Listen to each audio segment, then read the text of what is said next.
The sound of little Davy Montenegro's heart was a low, steady beep, like his life was hanging by an invisible thread. Rafael Montenegro, a billionaire used to controlling entire markets, couldn't control this.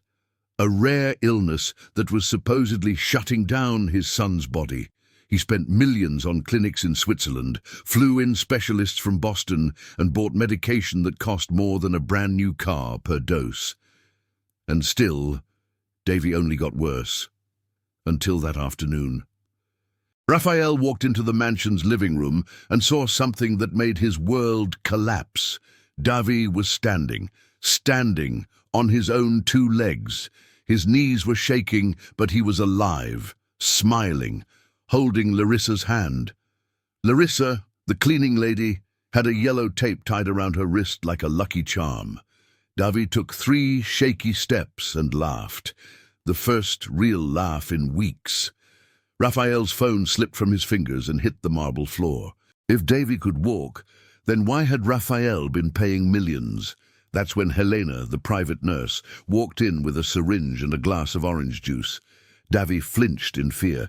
Larissa tried to warn him. He's not sick. He's drugged. Raphael exploded, blinded by panic. You're fired. But when Larissa walked out into the storm, she took something with her, hidden inside that yellow tape, and that would change everything. The Montenegro mansion smelled like disinfectant and silence.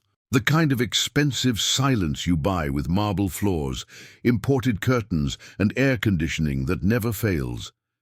But behind all that luxury, there was one invisible rule. No one spoke loudly. No one ran. No one laughed. Because ever since Davy got sick, the house had stopped being a home and had become a private hospital. Rafael Montenegro had turned love into protocol. Cameras in every corner, microphones in the hallways, sensors on every door, and every person who entered was given the same warning: my son is fragile. It wasn't a request. It was an order.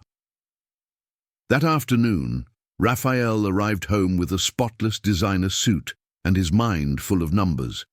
He had just closed a massive deal, the kind that made headlines, but the moment he stepped into the mansion, the victory evaporated. A sound came from downstairs, a sound that hadn't existed in months, a child laughing. Raphael froze on the staircase. His heart raced. Laughter meant movement. Movement meant danger, and danger meant death. That's what the doctors had drilled into his head. He walked down slowly, gripping the railing like an old man. And when he turned the corner and looked into the main living room, his expensive leather briefcase slipped from his fingers. It hit the floor with a sharp thud. But Raphael didn't blink, because what he saw was impossible. Davy was standing, not leaning on a walker, not being held by a nurse, not strapped into his imported ergonomic wheelchair, standing on his own. His legs were shaking, yes, but he was holding his body weight. And more than that, he was smiling. A small smile, but real. Beside him, Larissa, the cleaning lady, was doing something ridiculously childish. She was wiggling her hand like a puppet.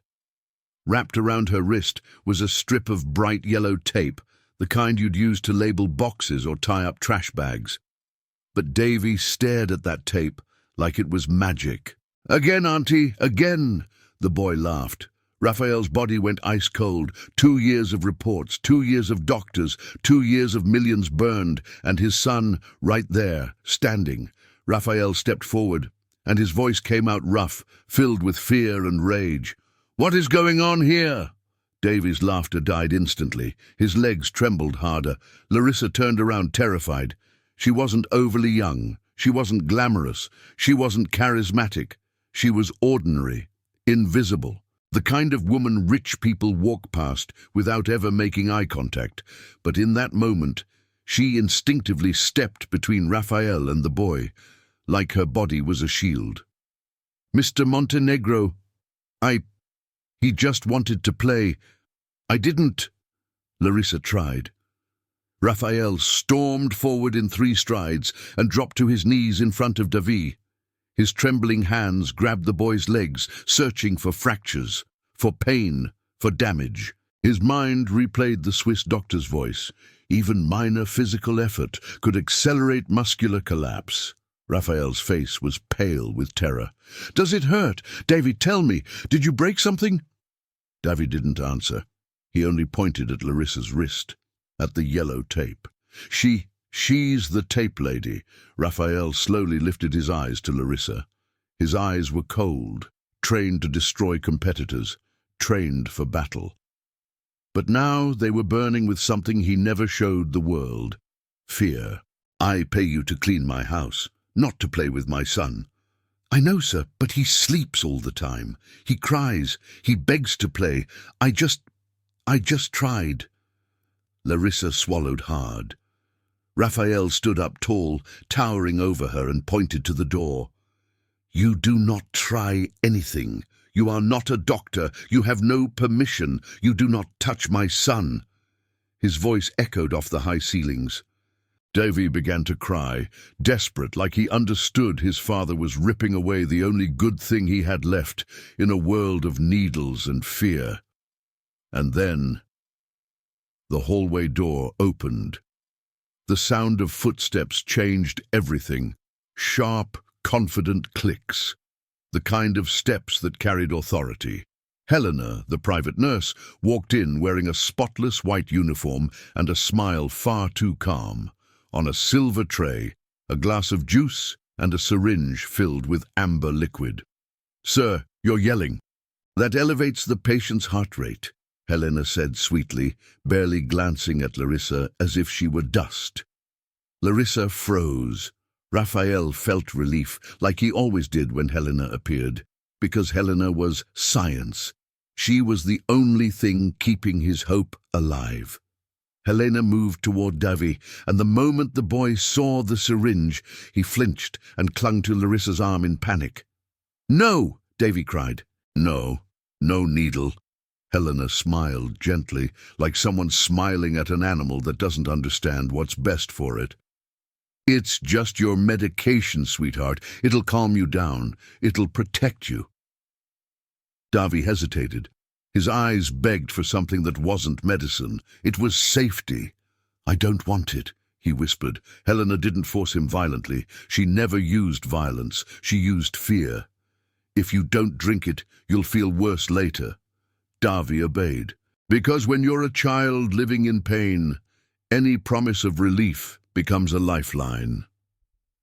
And Raphael watched, trying to convince himself it was protection, trying to ignore one detail burning inside his mind. Davy had laughed and stood up before Helena entered. Now. He looked terrified. Raphael walked out of the bedroom and headed toward his office. He needed to work, needed to distract himself, needed to pretend he still had control. But as he passed the side corridor, he saw a blinking light on the wall, a security indicator. Something inside him shifted. He stopped, stared at it. The hidden security room was something he rarely used. It was just a billionaire's paranoid luxury. Cameras everywhere, microphones, sensors. He usually used it to protect his property, but for the first time, he needed to protect something far more valuable than money. He entered the office, shut the door, and typed the code behind the bookshelf. The wall slid open silently, revealing the dark security bunker. Raphael sat down, took a deep breath. If Larissa was lying, he needed certainty. If she was telling the truth, he needed to know before it was too late. He accessed the recordings. Kitchen camera, last 7 days. The image appeared, and within seconds Raphael felt his blood turn to ice. Helena was alone in the kitchen, preparing the juice like always. But instead of opening the locked medical fridge Raphael had installed, she reached into her own handbag. She pulled out a bottle with no real pharmacy label. She glanced around. And then, like someone seasoning food, she poured drops of that liquid into the juice. She stirred. She smiled. Raphael covered his mouth. He fast-forwarded. 10 minutes later. Davy, who had been sitting and playing, suddenly lost focus. His eyelids sank, his body went limp. He collapsed softly onto the rug. And Helena didn't even rush. She picked him up and laid him in bed like an object. Then she went back to the sofa, Raphael's fist clenched so tightly his knuckles turned white. "My God," he rewound, watched again, zoomed in. No interpretation, no excuse. This wasn't treatment. It was secret sedation. And worse. In another clip, Helena was scrolling her phone while Davy lay there drooling and empty. She laughed at something on the screen. She wasn't a nurse. She was a jailer. Raphael jumped up, knocking the chair over. He needed to stop the next dose. He needed a real doctor. And most of all, he needed to bring Larissa back. Because if there was one person who could look at a child and tell the difference between illness and poison, it was her. The rain thickened fast, like the sky itself had decided to punish Larissa for stepping out of the place rich people had assigned her in the world. She walked along the wide sidewalk outside the gated community, soaked to the bone. Her blue uniform clung to her skin, heavy with water. Her old, worn-out purse was pressed tight against her chest like armor. Every step felt heavier than the one before, not because of the storm, but because of the sound still echoing in her mind. Davy crying, calling her the tape lady. Not the kind of cry a kid makes for a toy. It was the cry of a child who knew he had just lost the only thing that still made him feel alive. Larissa raised her hand to her wrist and squeezed the yellow tape so hard it hurt. That little strip of bright tape felt like it was burning her skin. She didn't even know exactly what was written inside it yet, but she knew one thing for certain. None of this was normal. No real medication comes without a proper label. No certified nurse hides vials in her purse like contraband. And no terminally degenerative child stands up and laughs when the medicine hasn't entered his bloodstream. Larissa blinked hard, forcing the tears away. She tried to think rationally. The police. Yes, she could go to the police, but the moment she imagined it, her stomach dropped. A cleaning woman recently fired, wet and shaking, accusing a nurse with international credentials, recommended by elite doctors, employed by a billionaire. Who would they believe? Her word wasn't worth as much as the gold watch on Rafael Montenegro's wrist. And worse, Larissa knew Helena wasn't the kind of woman who wasted time when threatened. If Larissa showed up at a station and reported her, Helena would do what every predator does the moment it senses danger: strike first, control the narrative, turn Larissa into the villain. And Raphael, blind with fear, pride, and grief, would sign Larissa's death sentence with the same ease he signed business contracts. "I need real proof," Larissa whispered, trembling. "And I need someone to see it." But there was a bigger problem. Davy. While Larissa was out here thinking, someone inside that mansion was injecting something into that child again. And if she was right, every dose was another shovel of dirt. Inside the Montenegro mansion, Raphael stood frozen in the hallway like a man who had just thrown out a ghost, without realizing he had thrown out the only angel left in his home. The silence had returned, but now it felt different. It wasn't peaceful. It was aggressive. A silence that knew something was about to crack. Helena walked into Davy's bedroom with her usual precision. Calm, controlled, every movement polished, as if she were performing her role on camera. Raphael followed her, still trying to regain emotional balance. "He fell," Raphael said, forcing the words out like justification. "He could have been hurt. You understand that, Helena?" "Of course I understand," Helena replied softly, smoothing the sheets like a loving caretaker. "You're under chronic stress, and stress spreads. Children absorb it." Davy lay in bed, his eyes puffy from crying. But he wasn't looking at Helena. He was staring at his own wrist, empty. Like he expected to still see that yellow tape there, The absence hurt more than any needle. "Where's the tape lady?" he whispered. Raphael swallowed hard. Guilt rose like acid. "She's gone, buddy. She couldn't stay." Davi turned his face to the wall. The portable monitor, clipped to his finger, registered his heart rate climbing fast. Helena glanced at the screen and nodded, as if confirming something she already believed. "See," she murmured. "Emotional spikes. That's dangerous." She lifted a cup of juice and brought it toward the boy's lips. "Drink, Davy. It'll pass." Davy hesitated.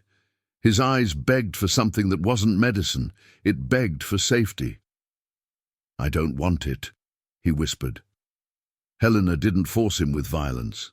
She never used violence. She used fear. "If you don't drink it, you'll feel worse later." Davy obeyed. Because when you're a child living in pain, even a lie that promises comfort feels like survival. And Raphael watched, like he always did, trying to convince himself this was protection, trying to ignore the one detail burning inside his brain. Davi had laughed and stood up before Helena arrived, and now, just at the sight of the syringe, Davi was shrinking like a prisoner. Raphael walked out of the room and headed toward his office, breathing fast. He needed to work. He needed numbers. He needed something that made him feel like he still had control. But as he crossed the side hallway, he noticed a tiny blinking light on the wall, a security indicator. His body reacted before his mind could fully understand it. He stopped, stared. The private security bunker, his obsession, his billionaire paranoia, was something he rarely used anymore. It had been installed to protect property, but now he needed it to protect his son. Raphael entered his office, shut the door, and typed the hidden code behind the bookshelf. A section of the wall slid open silently. Darkness, screens, monitors, a room that watched everything. Raphael sat down, hands shaking over the keyboard. If Larissa was lying, he needed to see it. If she was telling the truth, he needed to know before it killed his child. He accessed the archive. Camera, kitchen, last 7 days. The footage loaded, and within seconds, Raphael felt his blood go ice cold. Helena appeared alone in the kitchen, preparing the juice. But instead of opening the locked medical fridge, the one Raphael had personally installed, she reached into her own purse. She pulled out a plastic bottle with no proper label, no pharmacy seal, no prescription tag. She looked around carefully, then poured a generous amount into the juice. She stirred, and she smiled, a cold smile, not a nurse's smile, a predator's smile. Raphael brought his hand to his mouth, fighting the urge to vomit. He fast-forwarded. 10 minutes later, Davi was playing in the living room. Then, his energy drained, like someone unplugged his soul. His hands slowed. His eyelids sank. He collapsed softly onto the rug like a puppet whose strings had been cut.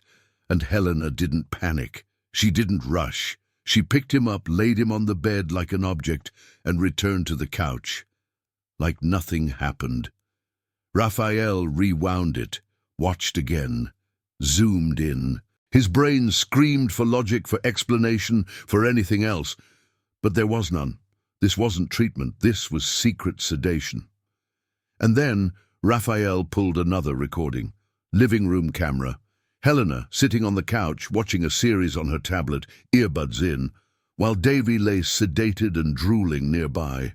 She laughed at something on the screen. Raphael clenched his fist so hard his knuckles turned white. My God! He had spent millions on doctors. And a woman was poisoning his son in his own home. A woman he had trusted, a woman he had paid, a woman he had defended. Raphael stood so fast the chair crashed backward. He needed to stop the next dose. He needed a real doctor.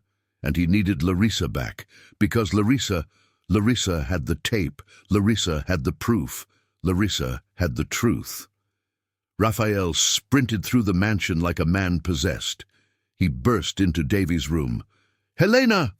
Helena turned calmly, like she wasn't surprised at all. "Yes, sir?" Raphael raised his phone, showing her the frozen footage. Helena pouring the liquid into the juice. "What the hell is this?" For a single second, one tiny second, her face changed. A flicker of panic. Then she recovered instantly. "That is a supplement," she said smoothly. "A compound suggested by a Swiss colleague to reduce spasms." "Supplement?" Raphael roared. "You hide it in your purse? You mix it secretly into juice?" Helena stepped closer and touched Raphael's arm like comfort. "Raphael, you're emotional. Trauma affects judgment. I didn't want to burden you with details. You carry the weight of the world, and trust me." Raphael's stomach twisted. Trust her, after that footage. But before he could answer, the monitor clipped to Davy's finger started screaming, a different beep, louder, faster. Raphael turned and his blood froze. Davy's color was draining, his lips turning bluish-purple, his chest rising and falling as if the air was getting heavier inside his lungs. Davy began to cough, but it wasn't a normal cough. It sounded like choking, like drowning. "Dad," Davy whispered, barely audible. Raphael froze. Helena's eyes widened. This time it wasn't fake. It was real panic. She rushed to the boy, checked his breathing, and shouted, "Davy, look at me!" The child's body stiffened. He started to shake. A silent seizure. The monitor beeped non-stop. Helena turned toward Raphael, and in an instant, her panic became strategy. "Oh my God!" she cried loudly. This is poisoning." Raphael's world collapsed. "What?" Helena grabbed the house phone and screamed so the entire home would hear. "Call an ambulance. A child has been poisoned. The cleaning woman, she did this. She must have given him something before leaving." The words hit Raphael like a knife. Cleaning woman, Larissa, poison. For a split second, doubt stabbed him. Because Davy had gotten worse after Larissa left, and Helena knew exactly how to use that timing. But then Raphael remembered the footage. Helena pouring the unlabeled liquid, her cold smile, and Larissa leaving with the tape. The tape. Larissa had something, and if Helena was trying to frame her, then Larissa was in danger. Raphael didn't hesitate. He grabbed his keys and sprinted out of the mansion, not toward the ambulance, not toward the police, toward Larissa. Because if Davy was dying, Larissa was the only one who could save him. Outside, the rain slammed into the city like shards of ice, and somewhere on that dark road, Larissa's phone vibrated inside her pocket. She answered, breathless, and heard Raphael screaming through the speaker, "Come remedy this now, or I'll have you arrested. You killed my son." Larissa stopped in horror. The yellow tape on her wrist tightened like a handcuff. She stared into the darkness, and then she saw it. 2 xenon headlights cutting through the storm at full speed, coming straight for her. Raphael finds Larissa in the storm, but while he begs her to come back, Helena has already called the police and accused Larissa of poisoning Davy, meaning if Larissa walks through that mansion door, she might be arrested before she can show the proof hidden inside the yellow tape. The headlights sliced through the rain like knives. Larissa lifted her arm instinctively, shielding her face from the blinding glare. Her heart slammed against her ribs as if it wanted to rip free and run before she could. The sports car drifted slightly on the soaked pavement and stopped sideways just a few feet from her. The driver's door swung open hard. Rafael Montenegro stepped out into the storm, soaked, furious, desperate. His designer suit clung to his body like a second skin made of rage. Water ran down his face, but his eyes were burning, like a man who had just watched his world collapse and was now willing to destroy everything in his path to save what remained. Larissa stumbled back, her spine hitting the guardrail. Her breath came out in short, panicked bursts. She'd seen wealthy men shout before. She'd been humiliated before, accused before, discarded before, but she had never faced a man who looked like he'd just lost his child. "Get in the car, now!" Raphael shouted over the storm. "David is dying!" Larissa felt the blood drain from her face. For a second, the world spun. Her fingers tightened around the yellow tape on her wrist like it was a rope keeping her alive. "I didn't do anything," she screamed back, louder than she expected. "I tried to save him." Raphael stormed toward her, heavy steps splashing water. He stopped less than a foot away. His chest rose and fell violently. "Helena says you poisoned him," he snapped. "She called the police. The ambulance is at my house. They're coming for you." Larissa let out a broken laugh that turned into a sob. "Of course she did," she said, shaking her head. "Of course she did." Raphael's jaw clenched, confusion slicing through his rage. His mind was split in two, half father in panic, half businessman remembering the footage. "I saw the cameras," he admitted, voice lower now. "I saw her putting something in the juice. I saw the vial. But my son, he's convulsing. I don't know what's happening." Larissa's eyes widened. "He's convulsing because she messed up the dose," Larissa said immediately. No hesitation, no doubt. "She's been drugging him every day, tiny doses, keeping him weak, making him look sick. But today she panicked because I confronted her. She gave him too much." Raphael froze as if slapped. "Drugging him every day," he whispered. Larissa lifted her wrist, showing the yellow tape. "I have proof." Her voice sharpened like steel. "It's right here. I took the label from her vial. I saw her hide it in her purse. She's not a nurse. She's a criminal." Raphael stared at the tape like it was a weapon, like it was the key to his son's future. And then, for the first time in Larissa's life, she saw something in Raphael's eyes she never expected to see from a billionaire. He wasn't ordering anymore. He was begging. "Get in the car," he said, voice trembling. "Please, if you're lying, I'll kneel again. I'll do anything, but if you're telling the truth and you don't come, my son dies." Larissa hesitated. The fear of being arrested was real, sharp, violent, but the fear of losing Davy was worse. She closed her eyes for 1 second, inhaled, and opened them again. "I'm coming," she said firmly, "but I'm coming with one condition." Raphael blinked. "What?" "You stop trusting white coats," Larissa said, stepping forward, "and you start looking at your son." Raphael swallowed. He didn't argue. He just opened the passenger door. Larissa climbed in. The interior smelled like expensive leather and desperation. The engine roared, and Raphael made a reckless U-turn in the middle of the road. Like laws, speed limits, and consequences no longer existed. He hit the gas, hard. Inside the car, Larissa clutched the yellow tape with both hands like it was a lifeline. Raphael drove with knuckles white on the steering wheel. Rain exploded against the windshield. The wipers worked overtime, but the storm felt stronger than the machine meant to fight it. "Tell me," Raphael said, voice tight, eyes never leaving the road. "What was in the vial?" Larissa bit her lip, searching memory.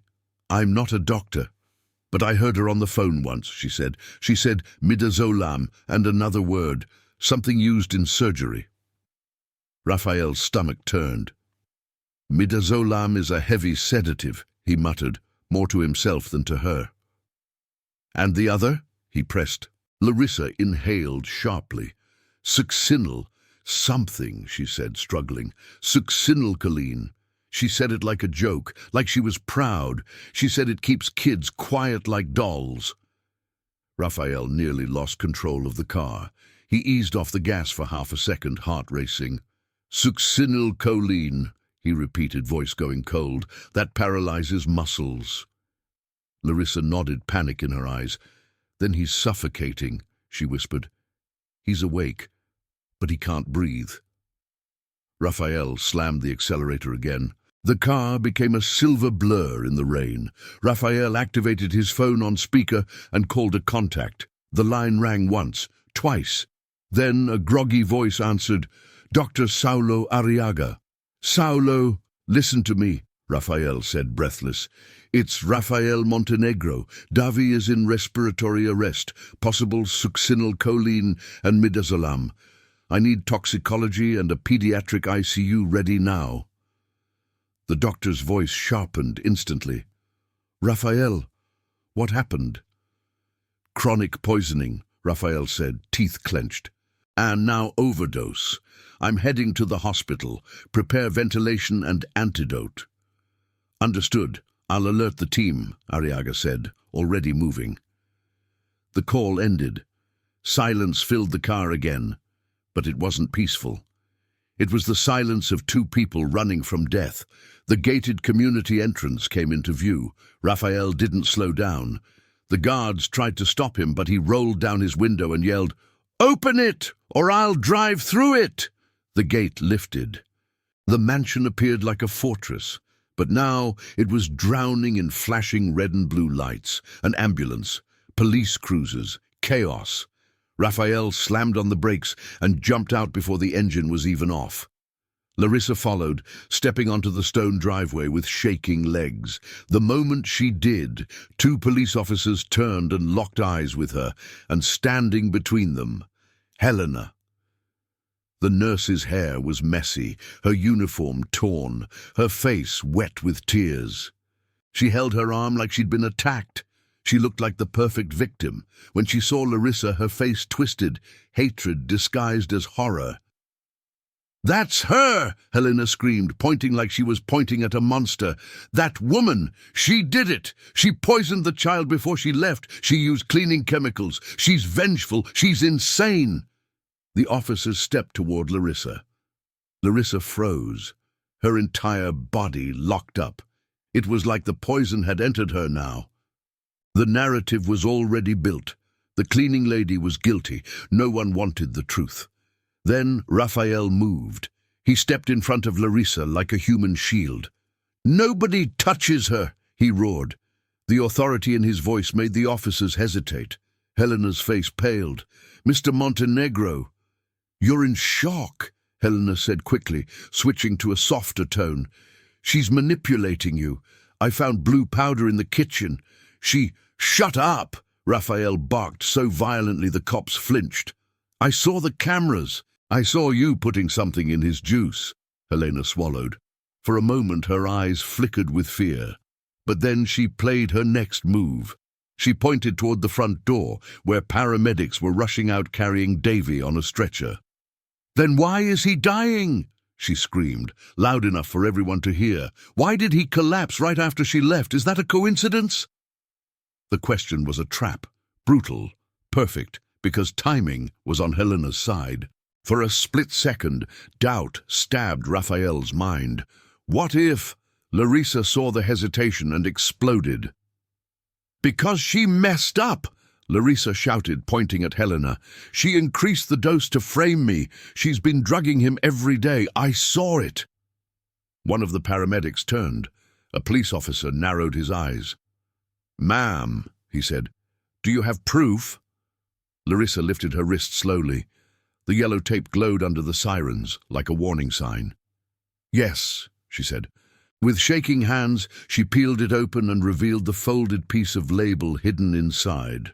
Crumpled, slightly stained, but readable. She handed it to the paramedic and the officer. The paramedic read it, and his eyes widened. "It's incomplete, but," he murmured, "this looks like succinylcholine." Helena took a step back. The paramedic turned and shouted, "If it's succinylcholine, the arrest is respiratory. We need to ventilate now and prepare the antidote." Everything changed instantly. They stopped treating it as chemical poisoning from cleaning products. They switched protocols: oxygen bag, pressure ventilation, immediate airway support. Davi was pale, almost grey, his eyes half open, his tiny body stiff in a silent seizure. Raphael saw his son and felt his soul crack. He rushed to the stretcher and grabbed Davi's hand. "Stay with me, baby." Raphael whispered, voice breaking into raw sobs. Helena tried to flee. She turned quickly, moving back toward the house. But a police officer grabbed her wrist. "Where do you think you're going, Mom?" Helena panicked. "You can't do this. I'm a certified nurse." Larissa stared at her with a mixture of rage and disgust. "And I'm the only one who saw your crime," she said, "because I clean the floors where you drop your lies." The officer cuffed Helena. But right now, Davi was still the priority. The paramedics shouted, "Into the ambulance! Code red!" Raphael tried to climb in. The doctor blocked him. One companion only. Raphael turned to Larissa, and for the first time in his life, he did something he'd never done to someone he thought was below him. He asked. "Come with me," Raphael said, voice trembling. "You know what he took. You're the proof." Larissa hesitated, then looked at Davy, and her fear disappeared. She climbed into the ambulance. The doors slammed shut, the sirens screamed, and the vehicle launched into the storm like it was trying to outrun death itself. Inside, the monitor beeped violently, like a hammer pounding on Raphael's heart. Then the paramedic yelled, "He's going into cardiac arrest!" Raphael's breath stopped. Larissa grabbed Davi's hand and whispered, as if talking to God, "Davi, stay! The tape lady is here!"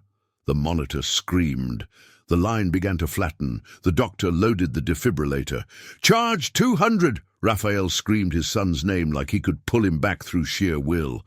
"Davi!" The ambulance swerved hard. The shock was delivered. Davy's small body jerked. Then silence. The cruelest kind. Davy's monitor stays flat, and the doctor prepares a second shock, warning that if the heart doesn't restart now, oxygen deprivation could cause irreversible brain damage. While Raphael realizes his son's life depends on the same cleaning lady he threw out into the storm. The inside of the ambulance shook violently as it cut through the rain. Red emergency lights flashed overhead like a warning from the universe itself. The roar of the engine mixed with the scream of the sirens, creating the sound of war. But for Rafael Montenegro, none of it mattered. Nothing existed except the monitor, a thin green line. And now, that line was flat. Flat meant death. The paramedic stared at the screen and shouted, "Cardiac arrest!" Raphael's world stopped. It felt like the air was sucked out of the ambulance, and with it, his soul. The man who had controlled markets, governments, entire industries, couldn't control this. His hands that had signed billion-dollar deals, trembled uncontrollably as he held his son's tiny fingers, cold, limp, and still. "No, no," Raphael whispered, but the words barely came out. He wasn't yelling, he was begging internally. Across from him, Larissa gripped the yellow tape so tightly her fingers turned white. She was breathing fast, her chest rising and falling like she was trying to breathe for Davy. The doctor loaded the defibrillator. "Charging to 200, he ordered. The paramedic placed the paddles carefully on Davy's chest. The device beeped. "Ready." "Everyone clear!" Raphael didn't let go of his son. "Clear!" the doctor shouted again. Raphael stumbled backward, tears spilling from his eyes before he even realized he was crying. They mixed with the rainwater still running down his face. He looked at Larissa, silent, and for the first time in his life he asked for help without words. Larissa closed her eyes and whispered a desperate prayer. "Please, God, bring him back." Shock! The electricity slammed into Davy's body like lightning. The child's chest lifted, his whole body jerked upward, and then silence. The line remained flat. The paramedic looked at the doctor, terrified. "Again!" the doctor snapped. Raphael felt his knees weaken. He grabbed the wall of the ambulance to keep from collapsing. The guilt hit him like a tidal wave. He had thrown Larissa out. He had trusted Helena. He had funded the poisoning of his own child. I did this," Raphael sobbed. The doctor didn't have time for guilt. He charged the defibrillator again, charging to 250. Larissa stepped closer, against protocol, against logic, because this was no longer a medical procedure. This was a fight for a soul. She leaned toward Davy's face and whispered softly, like a lullaby. "Davy, it's the tape lady. I'm here. Don't go. Please don't go."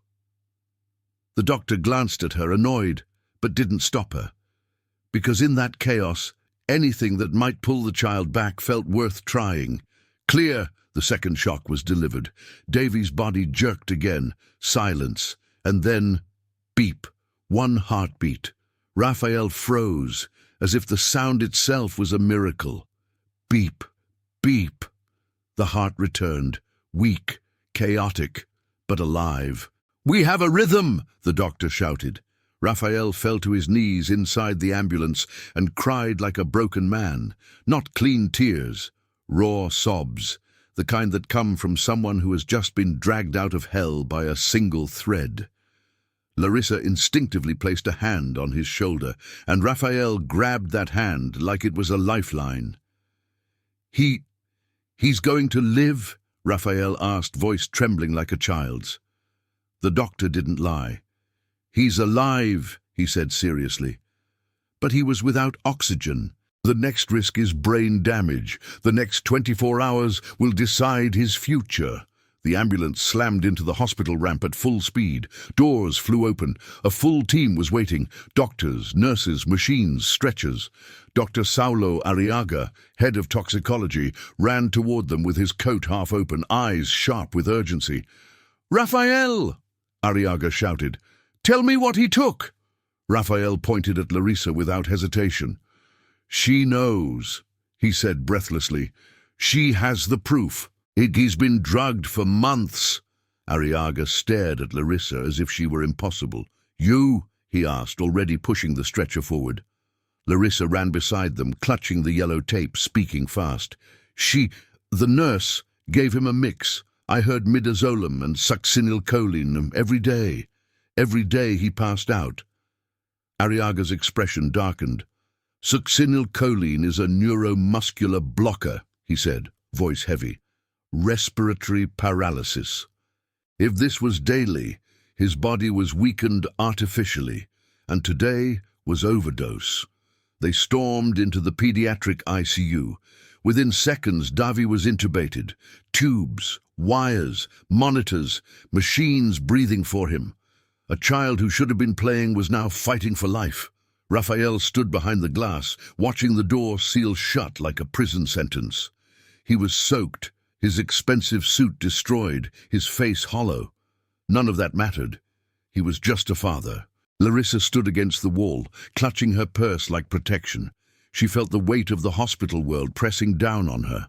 White coats, authority, titles. She was just the cleaning lady. And that meant she could become invisible again. At any moment.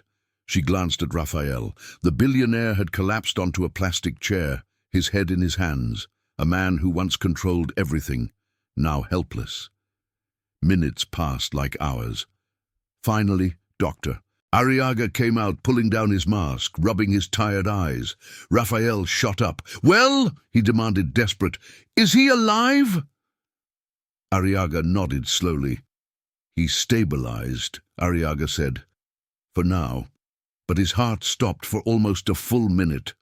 We don't know the neurological impact yet." Raphael's throat tightened. "And the drugs. Was it really that?" Arriaga exhaled like he was about to drop something horrifying. "Yes," he said. "Confirmed in his blood. Succinylcholine and benzodiazepines."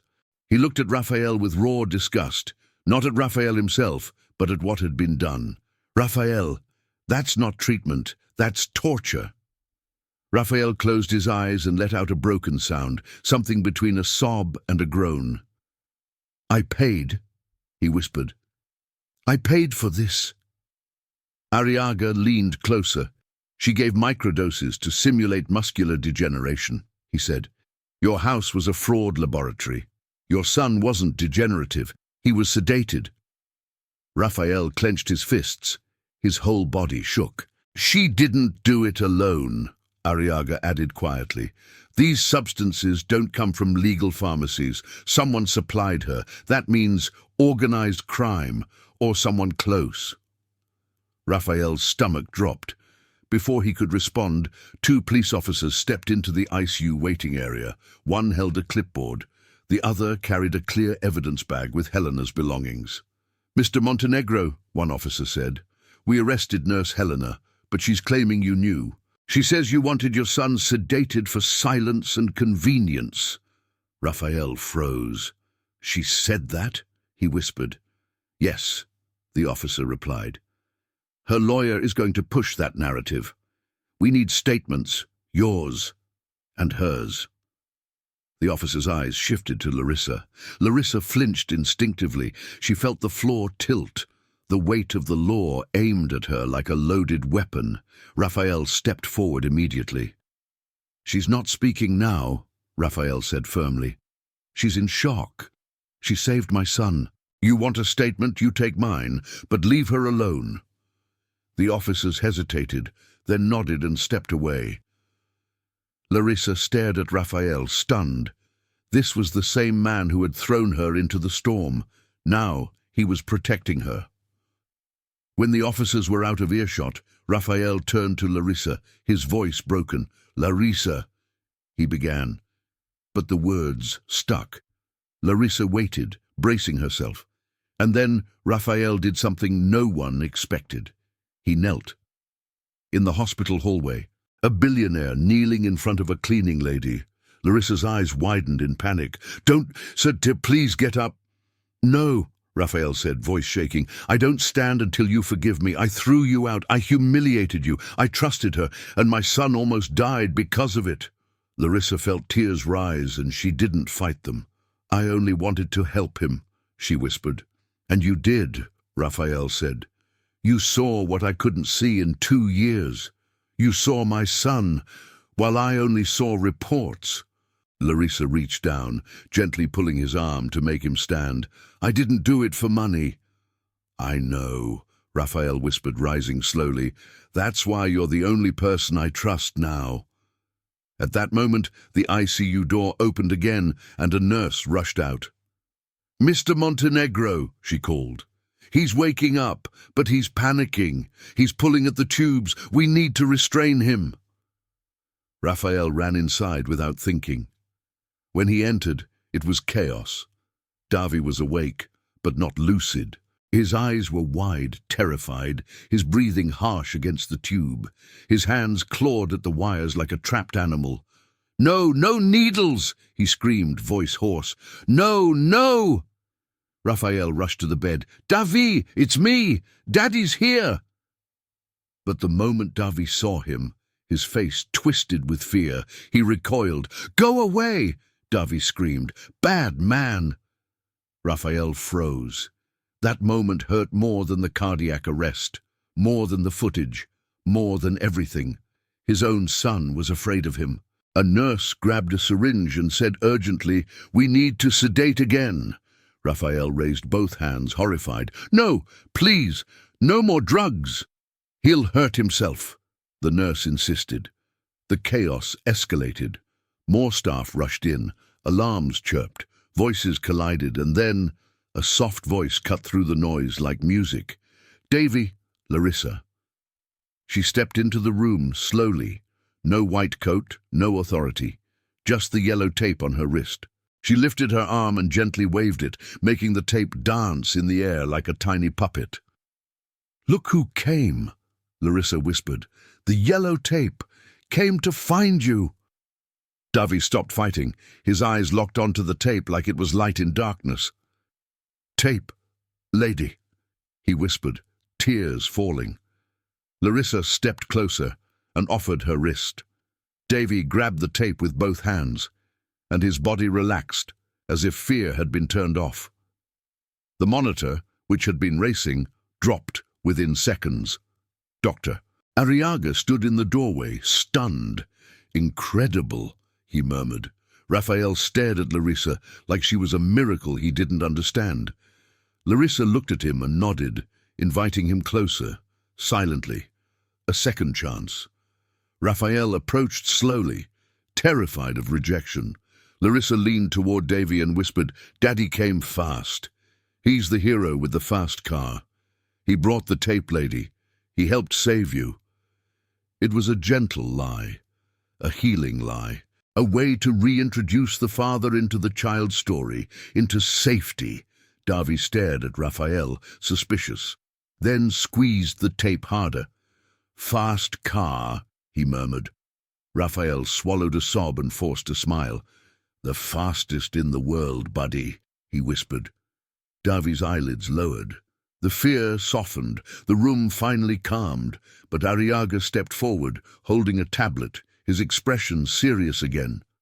"Raphael, I have the first scans," he said quietly, "and there's something you need to hear." Raphael's heart dropped. Larissa's stomach tightened. Arriaga showed the images. "Brain activity looks stable," he said, "but the muscles, the tendons, severe atrophy from chemical disuse." He looked at them both. "Even if he survives fully, he may never walk again without surgery and years of brutal rehabilitation." The world froze again. Raphael closed his eyes, crushed. But Larissa tightened her grip on the tape and spoke, her voice calm like steel. "He will walk," she said. "He stood up for love. He'll stand again for life." Raphael looked at her, and for the first time, he believed. "Davy survives, but the doctor says he may never walk again." Raphael turns the mansion into a rehabilitation war zone and gives Larissa full control over his son's recovery, until a new discovery shakes everything. Police uncover secret bank transfers, proving Helena didn't act alone. And the real mastermind might be someone inside Raphael's own family. 3 weeks after the night the monitor screamed and life came back, the Montenegro mansion no longer felt like a mansion. It felt like a battlefield. The grand living room, once filled with designer furniture, silent luxury, and sterile perfection, had been emptied out like a stage after a disaster. Expensive pieces were pushed against the walls. A polished marble floor that once reflected wealth now reflected sweat, tears, and struggle. The center of the room was covered with thick foam mats, parallel bars, resistance bands, and machines that cost more than most people's homes. There was still luxury. The crystal chandelier, the Italian marble, the private garden outside. But something new now lived in that space. Noise. Real noise. Children crying, breathing fast, bodies shaking, muscles fighting, and sometimes laughter. Raphael Montenegro woke up every day before sunrise. He walked downstairs barefoot, without a suit, without a tie, without the mask that had once made him untouchable. The billionaire who used to spend his mornings reading reports now spent his mornings asking only one question: "What does my son need today?" And almost every day the answer was the same: courage. Davy was alive. The doctors had confirmed minimal brain damage. It was a miracle, a win. But the rest of him, his muscles were a war. Months of sedation had weakened his body. Tendons had shortened. His posture had been damaged by sitting still and being treated like a fragile object. And worse than all of that, his mind was traumatized. Helena hadn't just poisoned Davy's bloodstream. She had poisoned his relationship with the world. White coats meant pain, needles meant fear, authority meant danger. And Raphael was the dark figure who appeared occasionally, never staying long, always surrounded by people who hurt him. That was the deepest wound. Because no money on earth could buy the moment Raphael reached for his son, and Davy flinched away. The only person Davy trusted fully now was Larissa. The cleaning lady wasn't cleaning anymore. Raphael had forbidden it. He hired a full staff to handle the house. Larissa's only job now was one thing: be the bridge, be the safety, be the one person Davy believed in. Every morning, Larissa woke Davy gently and lifted her wrist so he could see the yellow tape. It became ritual. Without that tape, Davy wouldn't get out of bed. The tape wasn't just a strip of bright color anymore. It was proof, protection, a symbol of survival. And that morning, the war started early. The physiotherapist Raphael had hired arrived with a polished suitcase and a cold stare. Dr. Alvaro Kessler, international credentials, elite clinics, known for miracles. But his miracles came from one place: pain. He walked into the living room, barely acknowledging the luxury, and looked at Davy like a project, not a child. He knelt, positioned Davy on the mat, and grabbed the boy's right leg. "We start now," Kessler ordered. Davy's face tightened immediately. He didn't even feel pain yet, but his body recognized the tone. His breath shortened. His fingers clutched Larissa's wrist. The yellow tape. "No," Davy whispered. Kessler ignored him. He pushed Davy's leg forward, hard. Davy screamed. It wasn't just pain. It was terror. It echoed through the mansion like a siren, piercing the air and slamming into Raphael's chest like a hammer. Raphael stood in the doorway holding a cup of coffee that began to shake in his hand. He stepped forward. "It hurts," Raphael whispered. Kessler didn't even look up. "The muscle must extend or it calcifies," he replied coldly. "If you want him walking by adolescence, he must cry now." Davy cried louder. His hands hit the mat. His whole body shook. Larissa immediately leaned in, speaking softly near his ear. "Breathe, sweetheart. Breathe," she whispered, lifting her wrist so the tape danced slightly in front of Davy's eyes. Kessler glanced up, irritated. "With all due respect, Mr. Montenegro," he said, turning to Raphael, "your son won't walk because of songs and yellow tape. This is science, not daycare." Larissa slowly lifted her head. Her eyes carried something sharp. "Science without humanity becomes torture," she said. Kessler laughed. "A cleaning lady lecturing me about medicine. That's a new low." Raphael clenched his jaw. He watched his son. He saw the tension in Davy's chest, the panic. This wasn't rehabilitation pain. This was trauma being reopened. Larissa placed her hand gently over Davy's knee and spoke firmly. "Let go." Kessler froze. "What?" "Let go," Larissa repeated, calm but unshakable. "He's hyperventilating. His muscles are in defensive tension. If you pull now, you'll tear tissue and destroy his trust." Kessler stared at her like she had insulted his bloodline. "I charge $1,000 an hour, he snapped. "I don't argue technique with household staff." Raphael stayed silent for a full second. The old Raphael would have submitted to titles and credentials. He would have believed authority, because that had always been his religion. Whoever had the diploma was right. But that Raphael had died a little in the ambulance. Raphael inhaled slowly, then spoke with the calm tone he used to fire executives. "Dr. Kessler." Kessler's mouth curled into a smug smile. "Yes?" "You're fired." The smile died instantly. "What?" Kessler stood angry. "Are you insane?" Raphael stepped closer. "You will not touch my son again," Raphael said coldly. "You will not treat him like a piece of equipment. Take your suitcase and leave." Kessler's face turned red. "You are destroying his future," he shouted.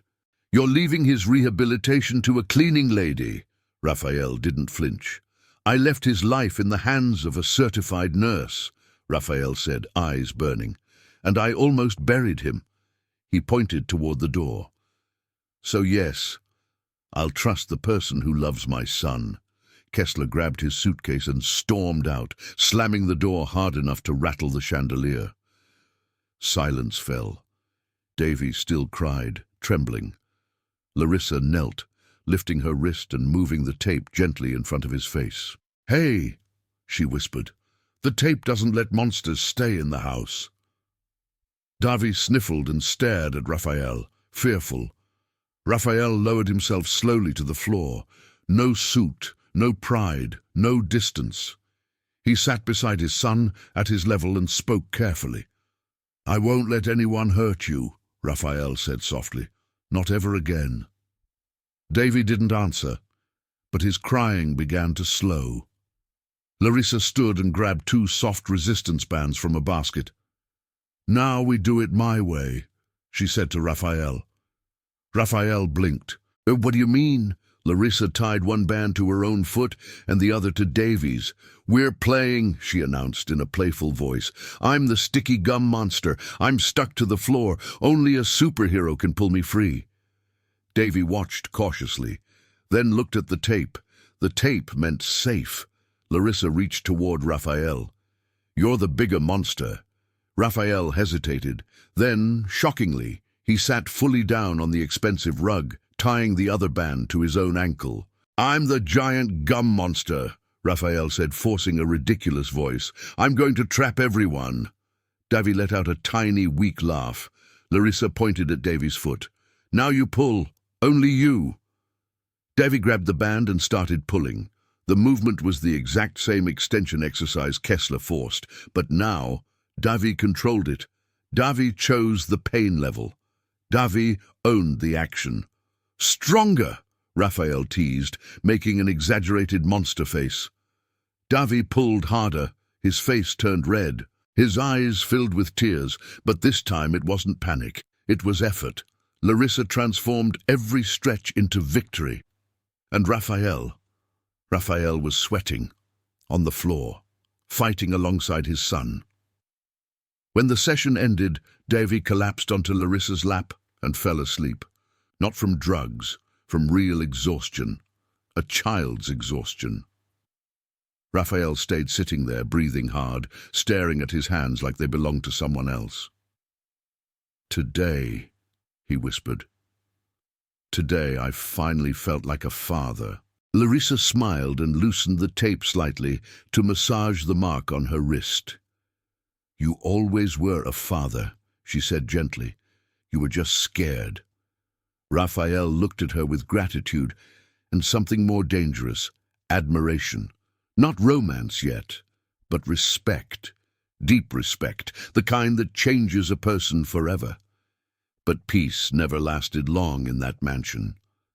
Raphael's phone vibrated on the coffee table. He grabbed it. A message from his head of security. "We found monthly bank transfers from Helena's account. She did not act alone." Raphael's skin went cold. He opened the attachment. Transaction records, large sums, international accounts. Then his eyes landed on the name, and his stomach turned to stone. Beneficiary, Samuel Montenegro. Raphael froze. Samuel Montenegro, his brother, Davy's uncle, the man who always showed up with expensive gifts and said, "Don't worry, brother, I'll look after him." Raphael's chest tightened. Trauma, rage, betrayal. He barely breathed. Larissa noticed the shift in his face.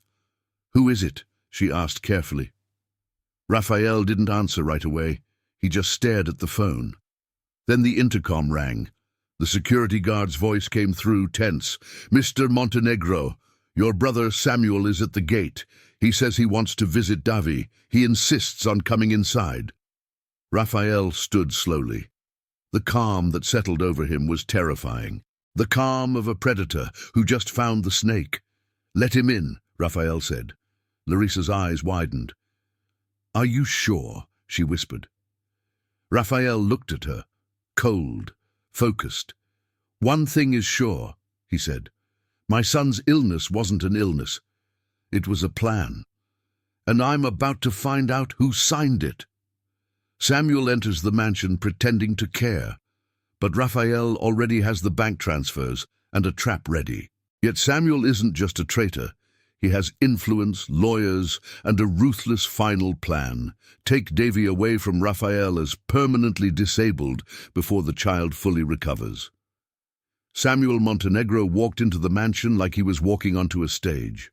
Light suit, confident smile, expensive watch. The kind of man who always knew how to look like family.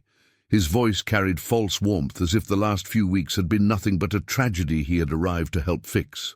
"Raphael," Samuel sighed dramatically, spreading his arms. "My God, I saw the news. I came the second I heard. This is sickening. That nurse. How did you let her stay so long?" Raphael stood near the fireplace, completely still. He didn't step forward.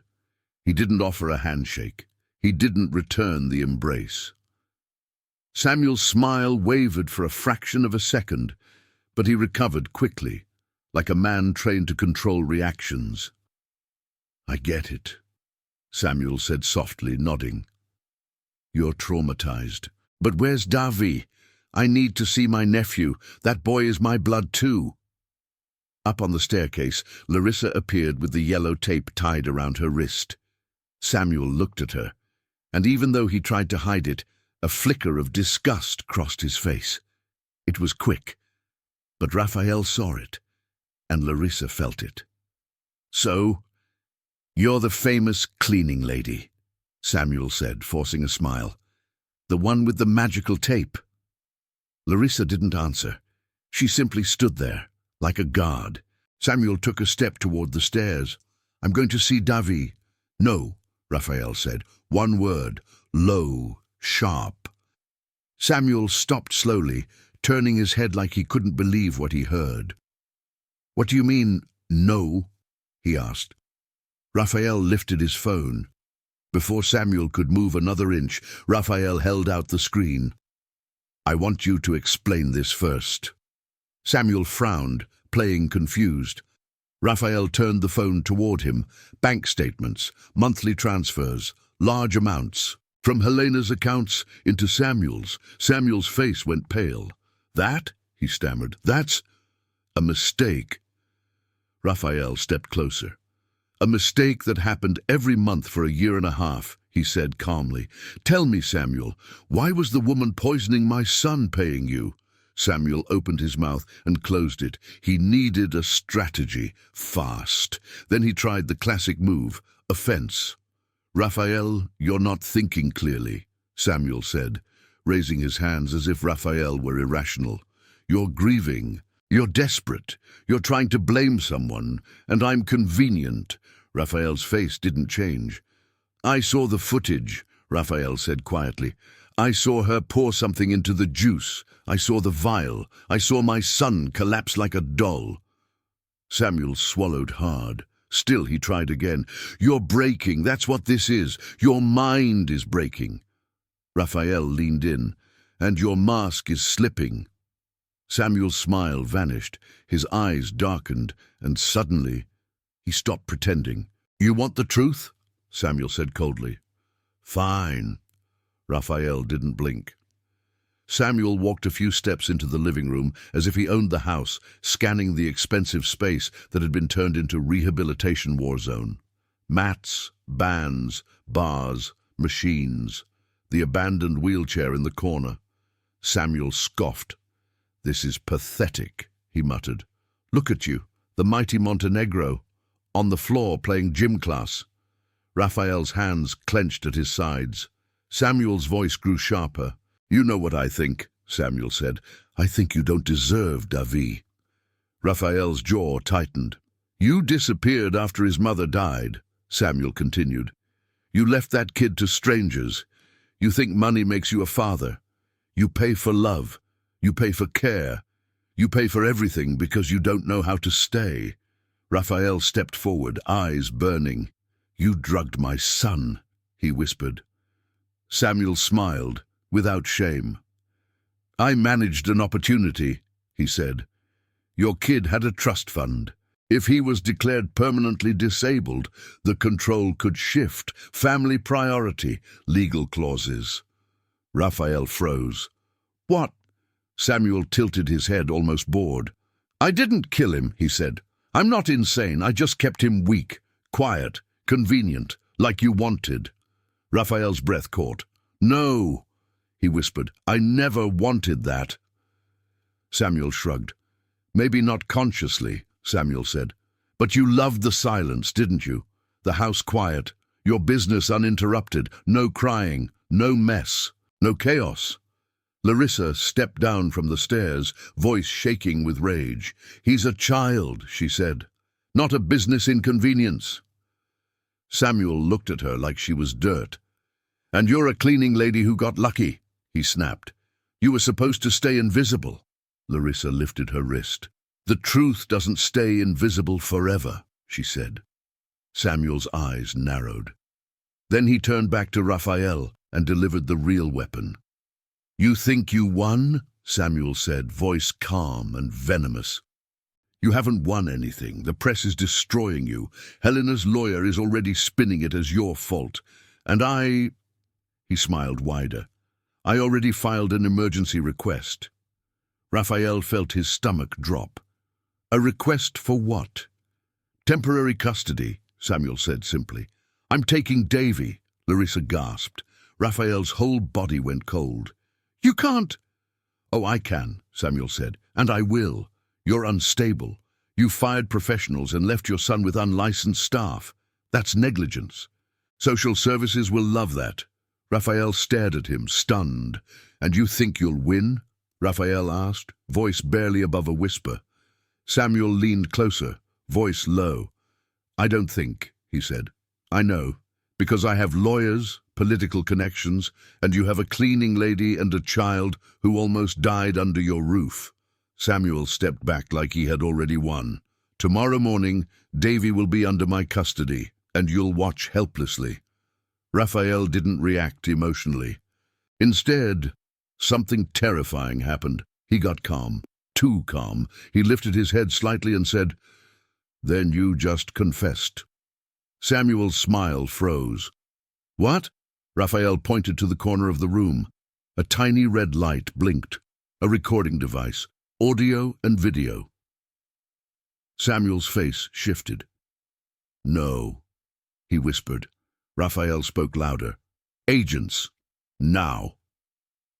Two men in dark suits stepped into the room from the hallway. Federal. One flashed a badge. Samuel Montenegro, the agent said. You are under arrest for conspiracy, attempted homicide, and financial fraud. Samuel's world collapsed. This is a setup, he screamed. He turned to run, but Raphael grabbed him by the collar with brutal force. No, Raphael growled. You're not running. Raphael dragged Samuel toward the stairs. You're going to look. Samuel struggled. You can't. Raphael yanked him upward like a man possessed, and at the top of the stairs they saw Davy. Standing, Davy had heard the shouting. His legs trembled against the wall, but he was standing. His face was pale, but his eyes were awake, and on his wrist, the yellow tape, but now something else.